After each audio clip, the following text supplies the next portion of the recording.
danıştım.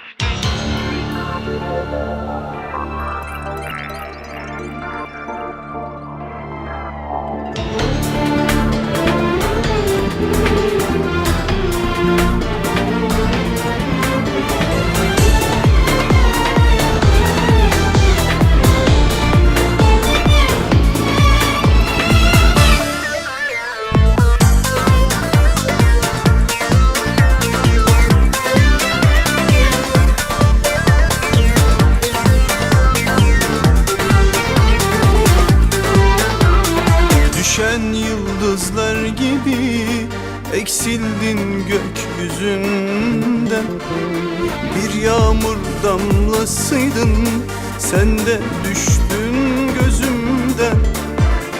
Beni yolda bıraktın, şimdi bu dönüş niye? Ağladığım akşamlar benden sana hediye.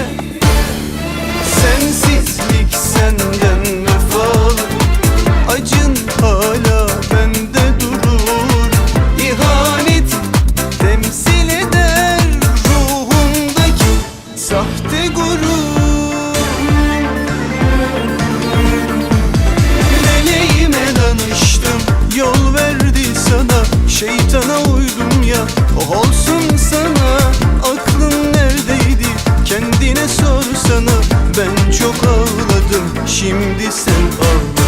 Meleğime danıştım, yol verdi sana. Şeytana uydum ya, o olsun sana. Aklın neredeydi, kendine sorsana. Ben çok ağladım, şimdi sen ağla.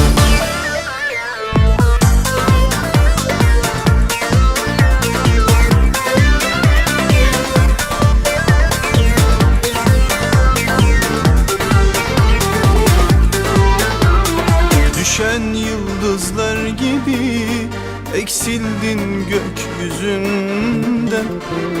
Bir yağmur damlasıydın, sen de düştün gözümden. Beni yolda bıraktın, şimdi bu dönüş niye? Ağladığım akşamlar benden sana hediye. Sensizlik senden vefalı, acın hala bende durur. İhanet temsil eder ruhumdaki sahte gurur. Meleğime danıştım, yol verdi sana. Şeytana uydum ya, o olsun sana. Aklın neredeydi, kendine sorsana. Ben çok ağladım, şimdi sen ağla.